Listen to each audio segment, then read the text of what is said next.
waan salaamay walaalayaal waan soo dhaweynayaa waxaan aad iyo aad ugaga mahadinayaa ilaahay inuu fursad kale inoo siiyey oo aynu isugu nimaadno telefishinka injiilka ee Soomaalida maanta waxaynu wax ka baranaynaa shaydaanka gaar ahaan sida masiixiinta loo sheegay ama ereyga ilaahay baray in ay shaydaanka isaga celiyaan ama isaga difaacaan shaydaanku runtii Bible-ku aad iyo aad ayuu uga hadlaa kitaabka ugu horeeya ereyga ilaahay la yiraahdo bilowgii cutubka saddexaad ka bacdi markuu ilaahay abuuritaankiisa dhameeyay oo uu inooga warramay sidii uu adduunka iyo waxa ku jira oo bini aadamkuna ku jiraan u abuuray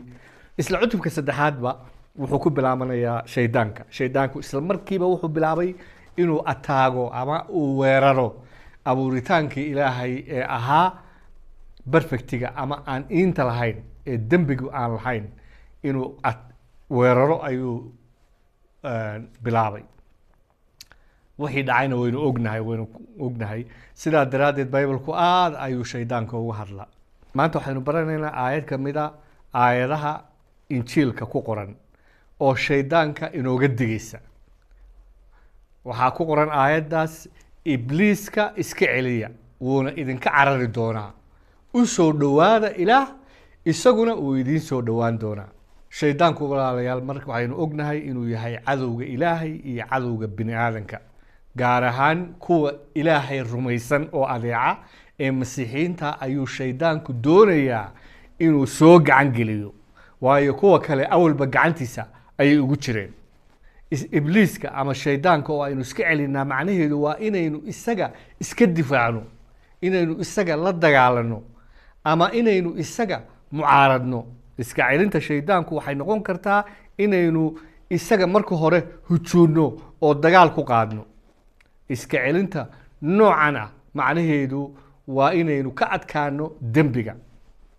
sidoo kale iska celinta shaydaanka ama korjoorsiga shaydaanku wuxuu noqon karaa inaynu isaga iska difaacno marka uu shaydaanka laftiisu weerar inagu soo qaado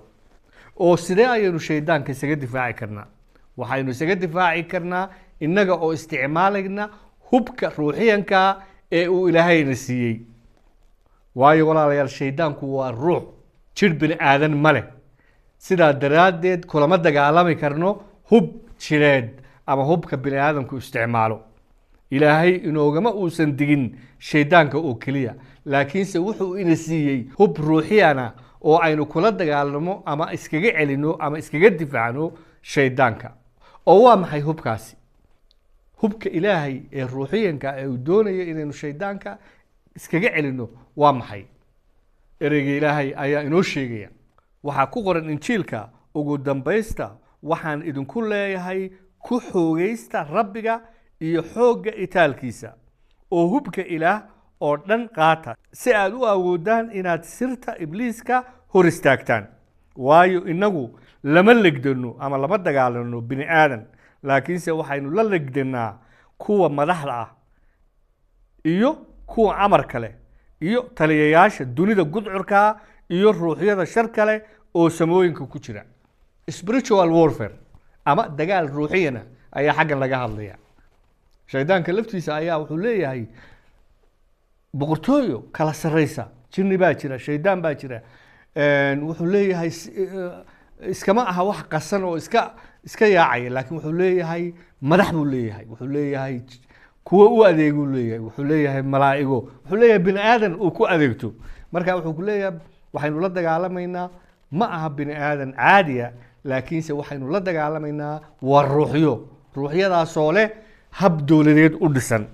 haddaba sidaas daraadeed hubka ilaah qaata si aad u awoodaan inaad maalinta shar kale iyaga ishortaagtaan maalinta uu shaydaanku idin soo hujuuma inaad ishortaagtaan shaydaanka iyo boqortooyadiisa oo markaad saas yeeshaan aad awoodaan inaad istaagtaan inaad isdifaacdaan haddaba istaaga idinkoo runta dhexda ku xidhan runta ilaahay oo laabtana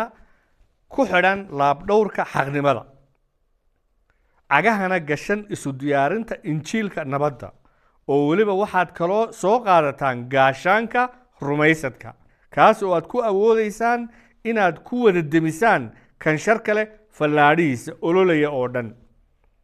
oo waxaad qaadataan koofiyadda badbaadada iyo seebta ruuxa oo ah ereyga ilaahay mar kasta ilaah wax kaga barya ruuxa baryo iyo duco kastaba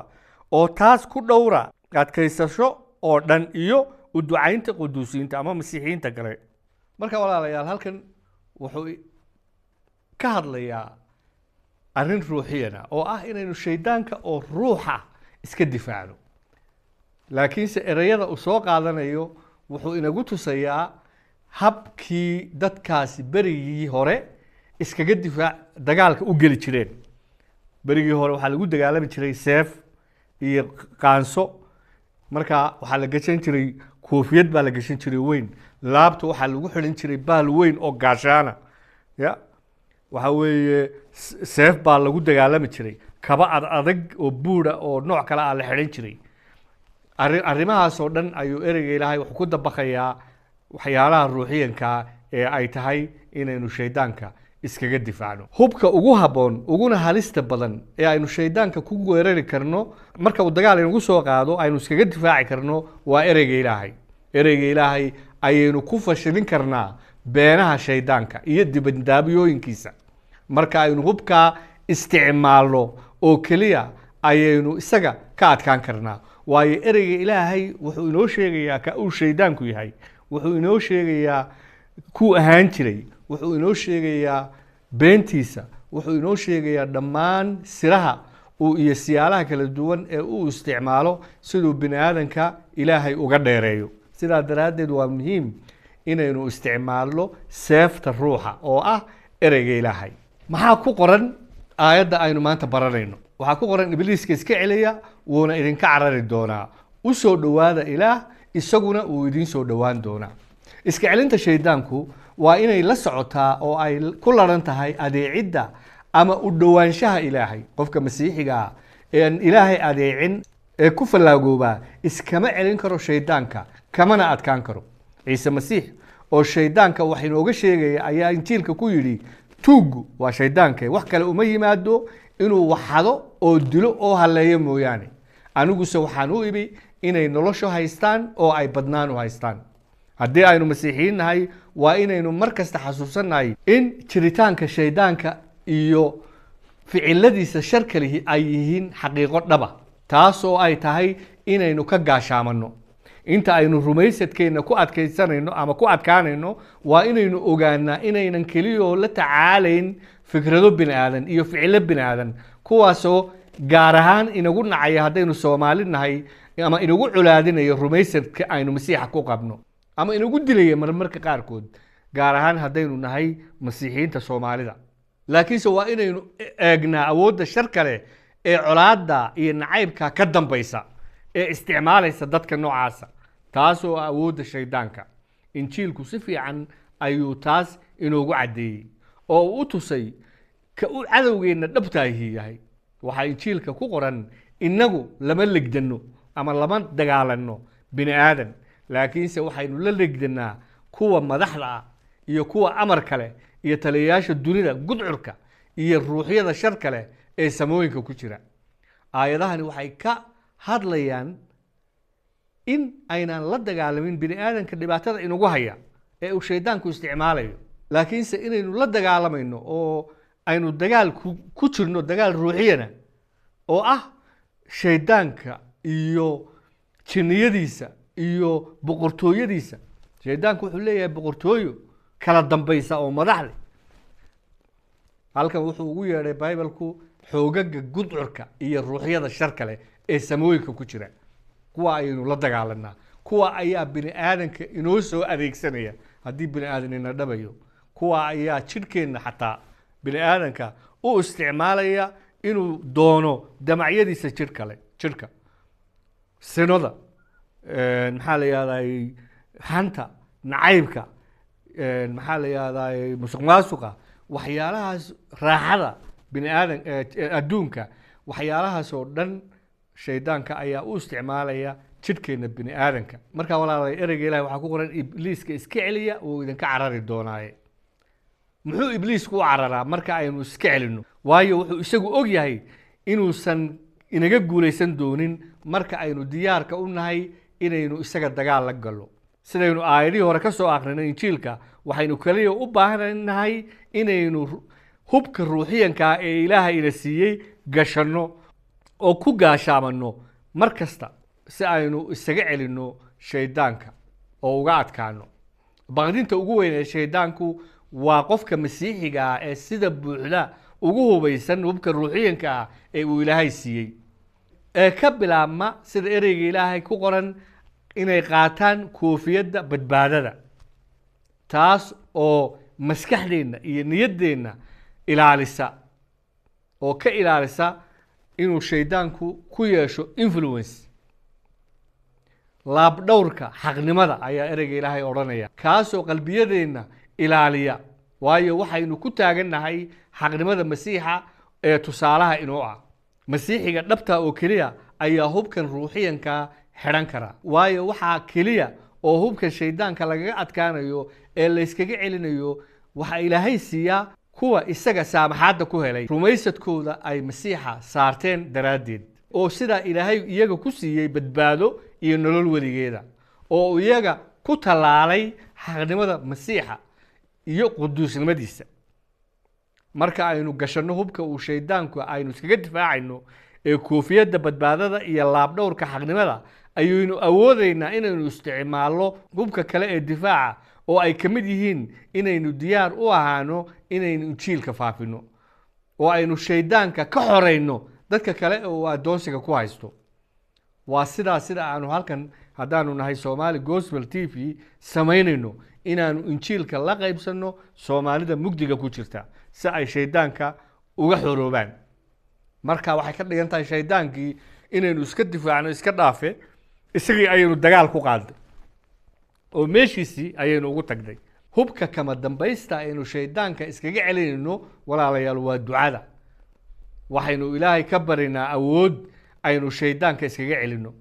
oo aynu si firfircoon isaga ula dagaalanno ereyga ilaahay waxa ku qoran injiilka oo Ciise Masiix yiri soo jeeda oo tukada inaydnaan jirrabaada gelin ruuxu waa diyaar laakiin jirku waa itaal daraya waxa weeye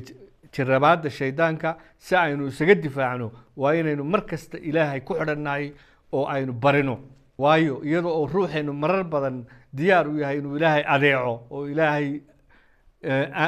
uu aaminsan yahay oo uu ilaahay xasuusan yahay haddana jirka bini aadamku waxa weeye waa daciif meesha uu inaga ataago shaydaanku waxa weeye jirka iyo damacyada jirka tukada si aad jirrabaada shaydaanka aad isaga difaacdaan ugu dambaysta walaalayaal masiixiinta Soomaalida waxaan xasuusinayaa guubaabadan uu injiilku siinayo waxa ereyga ilaahay injiilka ku qoran feejignaada oo soo jeeda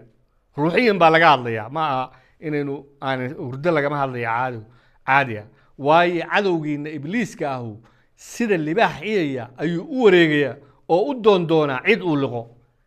isaga hor joogsada ayaa ereyga ilaahay ku qoran idinkoo iimaankiina ku adag oo garanaya in isla dhibaatooyinkaasu ay ku dhacaan walaalihiina dunida ku jira oo dhan dhibaatada shaydaanka haddaynu masiixiin nahay jirrabaada caadiga ah ee shaydaanku dadka u wada jirrabo waxaa inoo dheer jirrabaad kale waxaa inoo dheer bulshadeennii oo uu shaydaanku ka dhaadhiciyey inay masiixiyiinta ay dhibaan inay nacayb kula dhaqmaan inay faquuqaan inay mararka qaarkood dilaan marka waxa weeye qofka masiixiga ah ee Soomaaliga ahi waa inuu ogaadaa waxaasoo dhan inuu shaydaanku ka dambeeyo ya Ciise Masiix kuwii dilay ee isku talaabta ku qodbayay dadkii badnaa isagoo isku talaabti ku qodban oo dhiigi ka da'ayo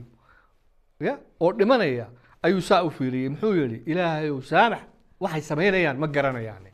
waayo wuxuu ogaa waxan ku dhacaya in aanay dadkan ka dambeyn ee uu jiro mid daba fadhiya oo ah awood ruuxiyana oo shar leh oo ah shaydaanka sidaa daraadeed Soomaalida masiixiinta waxa ku gubaabinaya in markay waxyaalaha la kulmaan aanay nacayb u qaadin dadka Soomaalida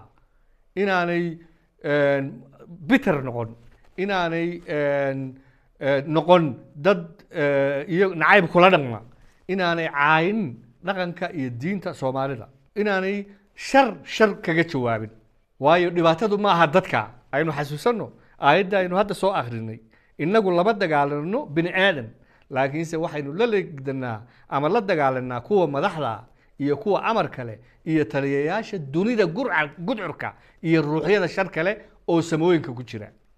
waxaynu la dagaalamaynaa waxa weeye shaydaanka iyo boqortooyadiisa kuwaasoo inoo jirrabaya oo inoo xumaynaya ruuxiyan laakiin kuwaasoo sidoo kale haddaynan Soomaali nahay iyo dadyo badan oo kaleba isticmaalaya dad oo mararka qaarkood dadka kuugu dhow aad ugu jeceshahay qoyskaaga marka walaalayaal aynu idin xasuusiyo aayadaynu maanta ku bilownay oo oranaysa ibliiska iska celiya woona idinka carari doonaa u soo dhawaada ilaah isaguna uu idin soo dhawaan doonaa waa laba qaybood ibliiska inaynu iska celino markaynu iska celino ibliisku inaga cararaya oo sidee baynu ibliiska iskaga celinaa inaynu ilaahay u soo dhawaano inaynu ilaahay adeecno ilaahna uu inoo soo dhawaanaya oo ina difaacaya isagoo inaga difaacaya hubkiisa ruuxiinka waad mahadsantii walaalayaal inaad maanta nala joogteen ilaahayna ha idin barakeeyo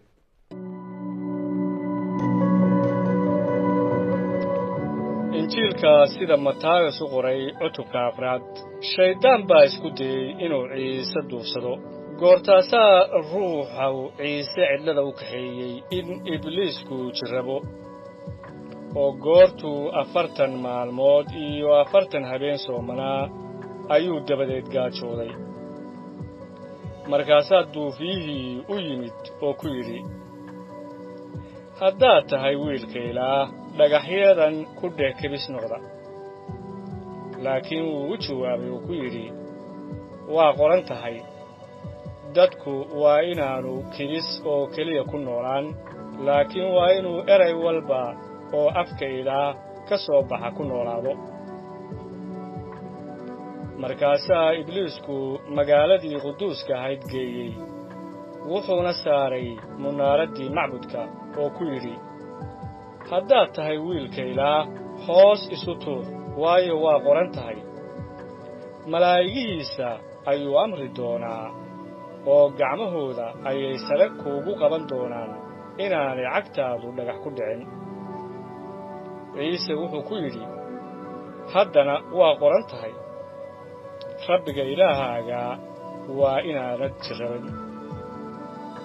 haddana ibliiskii ayaa buur aad u dheer geeyey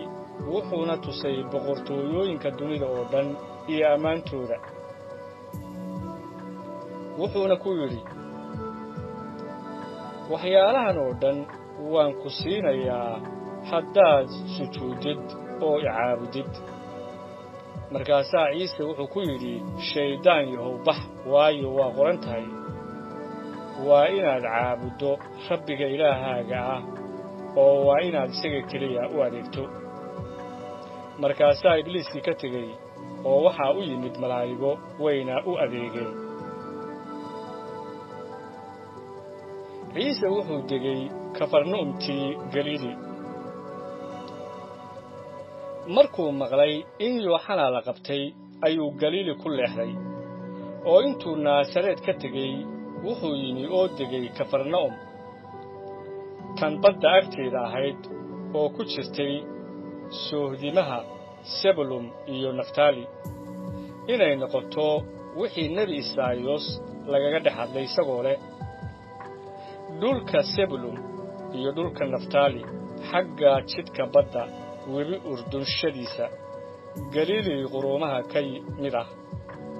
dadkii fadhii jiray gudcurka ayaa iftiin weyn arkay kuwii fadhii jiray dalka iyo hooska dhimashadana iftiin baa u baxay bilowgii wacdiga Ciise markaas dabadeed Ciise wuxuu bilaabay inuu wax wacdiyo oo yiraahdo toobad keena waayo boqortooyadii jannadu waa dhowdahay Ciise wuxuu u yeedhay xertiisii u horeysay markuu badda Galiili agbareeyay wuxuu arkay laba walaal ah Simon kii Butros loo oran jiray iyo andros oo ah walaalkiis iyagoo shabag badda ku tuuraya waayo waxay ahaayeen kalluumaystayaal oo wuxuu ku yidhi soo raaca waxaan idinka dhigayaa kuwa dadka jilaabta markiiba intay shabagyadii ka tageen ayay raaceen isagii markuu meeshaas hore uga socday wuxuu arkay laba kale oo walaala Yacquub ina Sebedi iyo walaalkiis Yohana iyagoo aabbahood doonida kula jira oo shabagyadoodii hagaajinaya uuna u yeeray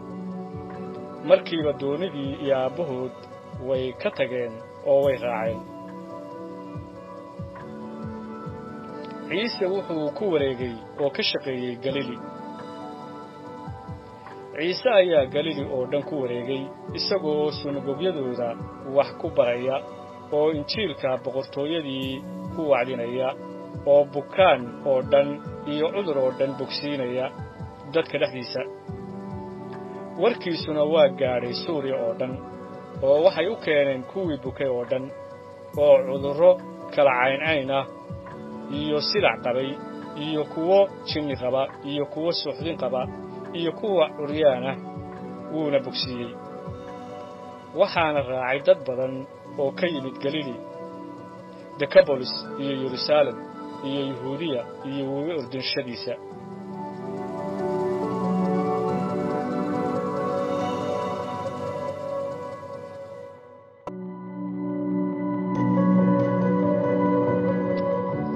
injiilka sida Matayos u qoray cutubka 5 markuu dadkii badnaa arkay ayuu buur fuulay markaasuu fadhiistay oo xertiisii ayaa u timid kolkaasuu afkiisa kala qaaday oo wax baray isagoo leh waxaa barakadaysan kuwa xagga ruuxa ka masaakiina waayo boqortooyada jannada iyagaa leh waxaa barakadaysan kuwa baroorta waayo waa la qalbi qaboojin doonaa waxaa barakadaysan kuwa camalka qabow waayo dhulkay dhaxli doonaan waxaa barakadaysan kuwa xaqnimada u gaajaysan oo u haraasan waayo way dhergi doonaan waxaa barakadaysan kuwa naxariista leh waayo waa loo naxariisan doonaa waxaa barakadaysan kuwa qalbiga ka daahirsan waayo Ilaah bay arki doonaan waxaa barakadaysan kuwa nabadda ka shaqeeya waayo waxaa loogu yeeri doonaa wiilashii Ilaah waxaa barakadaysan kuwa xaqnimada aawadeed loo silciyo waayo boqortooyada jannada iyagaa leh waad barakadaysan tihiin goortii laydiin caayo oo laydiin silciyo oo wax walba oo xun oo beena laydinku sheego aawaday farxa oo reereeya waayo jannada abaalgudkiinnu waa ku weyn yahay waayo sidaasay u silcin jireen nebiyadii idinka horreeyey idinku waxaad tihiin cusbadii dhulka laakiin haddii cusbadu dhadhan beesho maxaa lagu cusbaynayaa dabadeed waxba tari mayso in dibadda loo tuuro oo dadku ku tunto maahee idinku waxaad tihiin iftiinkii dunida magaalo buur ku taallo ma qarsoomi karto ilays looma shido in la hoos geliyo weel laakiin waxaa la saaraa meeshii ilayska oo wuu u iftiimaa kuwa guriga ku jira oo dhan sidaas oo kale iftiinkiinnu dadka hortiisa ha u iftiimo si ay shuqulladiina wanaagsan u arkaan oo ay aabbihiina jannada ku jira u ammaanaan ha u malaynina inaan u imid inaan sharciga ama qorniinkii nebiyada baabi'iyo uma aanan iman inaan baabi'iyo laakiin waxaan u imi inaan wada yeelo runtii waxaan idinku leeyahay intaan cirka iyo dhulku idlaan xaraf ama dhibic keli yahay ka idlaan mayso sharciga ilaa ay wada noqdaan sidaa darteed kii jebiya qaynuunadan kuwa ugu yaryar middood oo sidaas dadka u bara waxaa loogu yeedhi doonaa kan ugu yar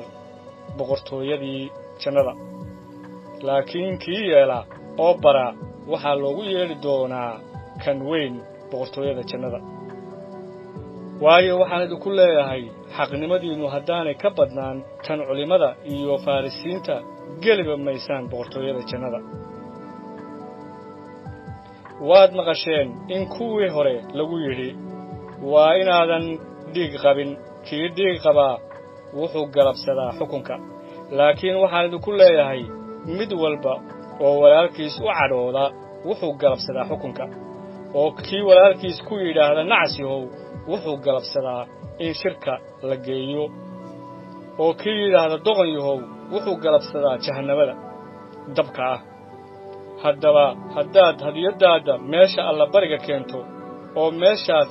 aad ku xasuusatid in walaalkaa wax kuu haysto hadiyaddaada ku dhaaf meeshii allabariga horteeda tag oo horta walaalkaa la soo heshii dabadeed kaalay oo hadiyaddaadii bixi dhaqso cadowgaaga ula heshii intaad jidka kula socoto si aan cadowgu xaakinka kuugu dhiibin xaakinkuna askariga kuugu dhiibin oo xabsi laguugu tuurin runtii waxaan idinku leeyahay halkaas ka soo bixi maysid ilaa aad siisid beesada ugu dambaysa waad maqasheen in la yidhi waa inaanan sinaysan laakiin waxaan idinku leeyahay nin walba oo qof dumar ah damac u eega durba qalbigiisuu kaga sinaystay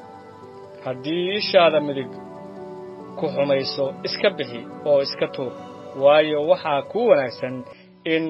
xubnahaaga mid kaa lumo intii jidhkaaga oo dhan jahannamada lagu tuuri lahaa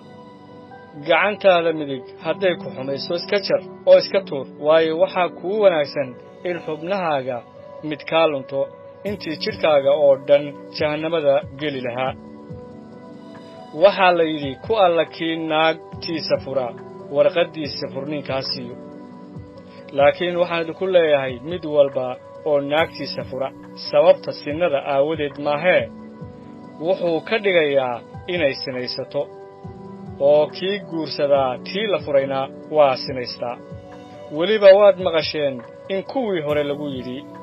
waa inaadan nidarradaada jebin laakiin waa inaad rabbiga u yeeshaa nidarradaada laakiin waxaan idinku leeyahay ha dhaaranninaba jannada ha ku dhaarannina waayo waa carshigii ilaah dhulkana ha ku dhaarannina waayo waa meeshuu cagihiisa dhigo yeruusaalemna ha ku dhaarannina waayo waa magaaladii boqorka weynaa madaxaagana ha ku dhaaran waayo tin keliya kama dhigi kartid caddaan ama madow laakiin hadalkiinnu ha ahaado haa maya wixii intaas ka badan sharkuu ka yimaadaa waad maqasheen in la yidhi il ha loo rido iligna ilig ha loo rido laakiin waxaan idinku leeyahay sharka ha hor istaagina laakiin ku alla kii dhabanka midig kaa dharbaaxa kan kalena u jeedi oo kii doonaya inuu ku ashkateeyo oo khamiiskaaga kaa qaato maradaadana u daa oo ku alla kii kugu qabsadaa inaad mayl la socotid laba la soco kii wax kaa barya sii